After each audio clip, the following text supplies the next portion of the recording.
We're on our way to the Truck Convoy protest, and it's a beautiful sunny day, but it's minus 21 degrees Celsius and it's bitterly cold. Downtown Ottawa has been basically a ghost town. I'm not sure if you can hear that, but way off in the distance, we're walking towards it now. Off in the distance is the blare of the horns. Sounds like hundreds of trucks. We don't know because we haven't rounded the corner to Parliament Hill yet. But we'll keep you posted and we'll show you what's cooking as we get there. Pretty cool.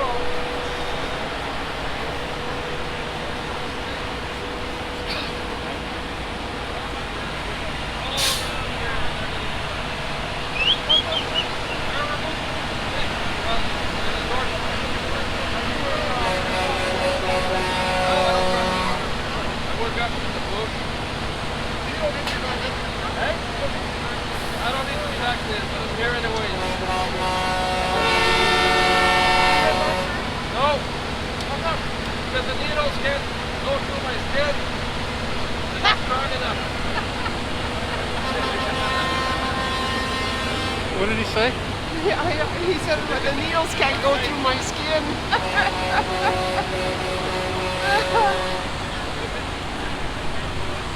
I gotta get that up close. Oh, it's got the sun on it.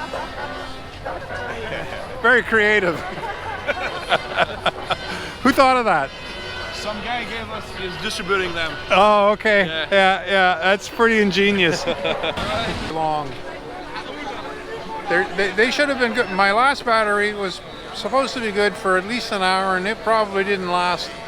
I bet you it didn't last 40 minutes. So I'll keep sort of making segments for as long as the battery lasts, but they don't have a long shelf life in this kind of temperature.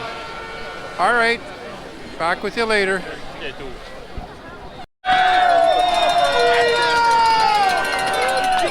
Trust me when I say this, that the world is watching. You are truly inspiring. No, you are true heroes.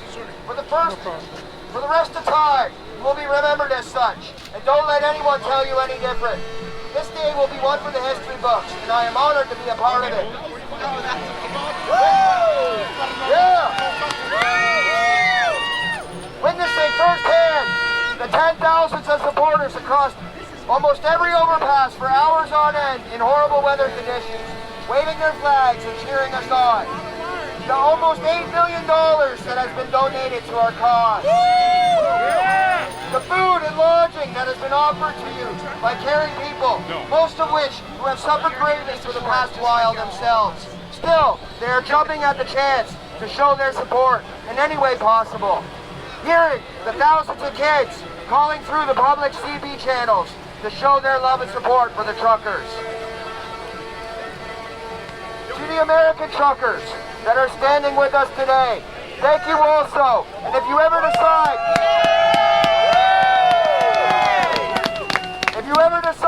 to pull this convoy over to your president next, you know that we, as your Canadian brothers and sisters, we would be honored to return the favor. Truck Trudeau, and let's go Brandon.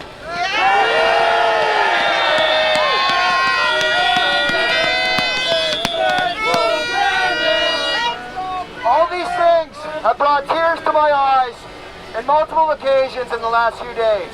During the last 2 years, I can honestly say that I was starting to become depressed and jaded due to knowing that our civil liberties were being taken from us and watching as it seemed nobody cared enough to stand up to it.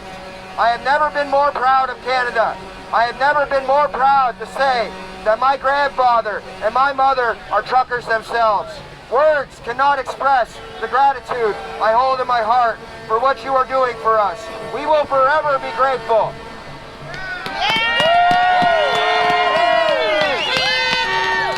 We have been told that we are anti-science, yet the very meaning of science is to present an hypothesis and have the data to prove your theory. However, it is true in the field of science that when new data is presented that disproves your theory, then it is deemed invalid. This is not what is happening. When you censor any opposition to your views and demonize good people who are risking their very livelihoods to speak out, that is not science. That is called propaganda and tyranny. Fuck Trudeau! Fuck Trudeau! Fuck Trudeau! Justin Trudeau labels us as extremists when it is him who is bringing in actual terrorists from ISIS into our country and paying them $10 million. It is him who is directly linked to funding the Muslim Brotherhood, which is a known terrorist organization. If that isn't a slap to our veterans' face who have died at the hands of these same terrorists, then I don't know what is. Trudeau has stated that we are a fringe minority who do not share Canadian values and should not be tolerated. Well, Trudeau, it is you who is the fringe minority who does not share Canadian values and should not be tolerated as the Prime Minister.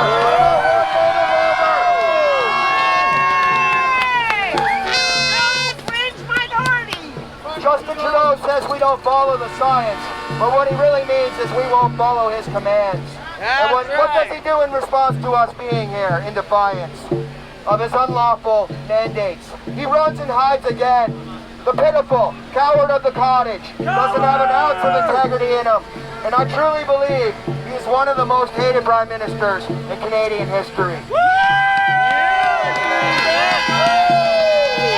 Interesting fun fact. The Fuck Trudeau flag is trending as the #1 sold flag on Amazon in Canada right now. It would seem Justin Trudeau is pretty popular, but not in the way he hoped. On May 16, 2020, I did a speech at Queen's Park directed at the Toronto Police. I reminded them that they took an oath. I even read that oath back to them verbatim to be sure that they would not be confused on what that oath meant. I told them that the government is blatantly trampling our constitutional rights. I told them that forced or coerced medical intervention, which includes vaccination, violates every article of the Nuremberg Code and is considered a war crime under international law. I simply asked the police to do their jobs and arrest those responsible for these crimes against us. I warned that if our pleas for help and our protests fell on deaf ears, then there will be a day that we will put down the megaphones and be at Parliament Hill with hockey sticks and pitchforks. And as bad as we are hurting, and as close as we are to that point, that day is not today. We do not need a show of force to win this fight. All we need is united non-compliance. We do not need to fight, and it is vital that this remains a peaceful gathering.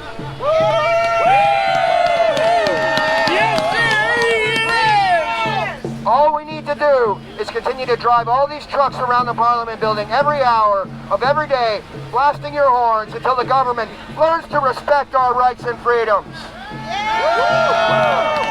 And when someone screams at you to move, you say, "Truck, you make me." And when the shelves in the supermarket become even more bare, we will be there to remind the people that the shelves were getting empty way before the Freedom Convoy happened. And that it wasn't the truckers who started this, it was the government. We will remind people that the truckers were the ones to stand up for us.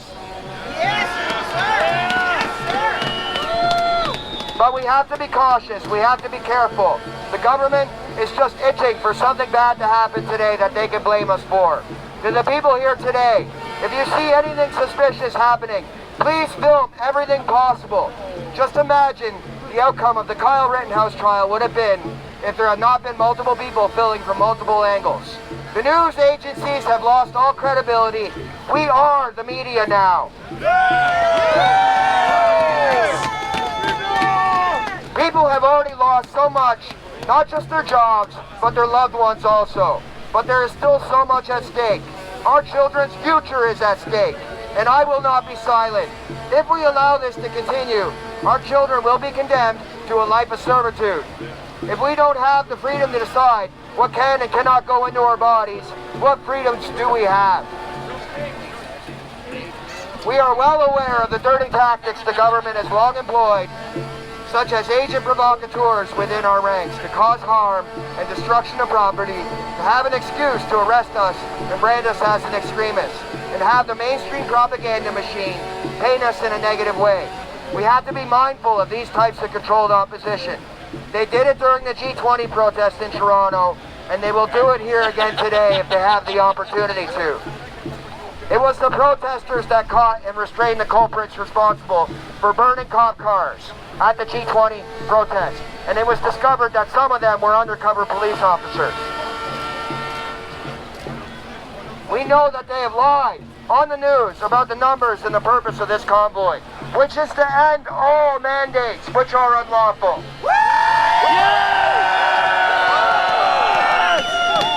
We know that they have disabled every highway traffic camera possible so that people would not see how strong and how united we really are. We know the government at a few different provincial crossings did everything possible to disrupt our convoy.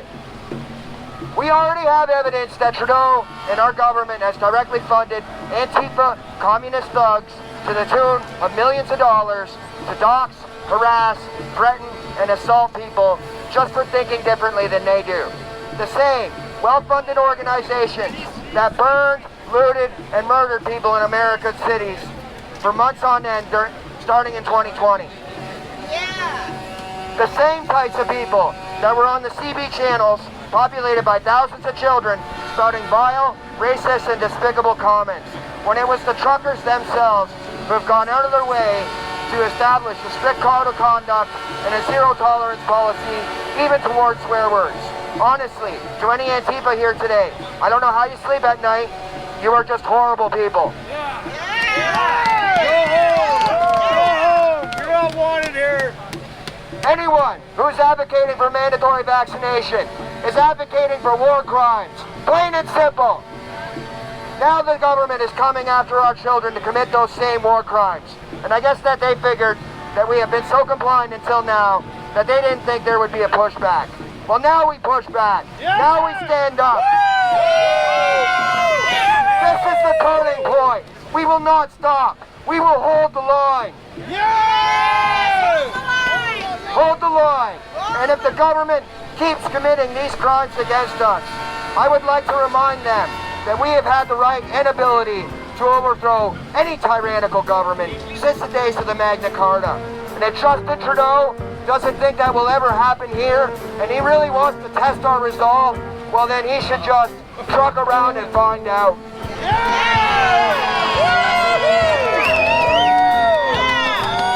Thank you everybody for your time. I will be doing this speech again later this afternoon if you want to catch it again. Thank you everybody so much.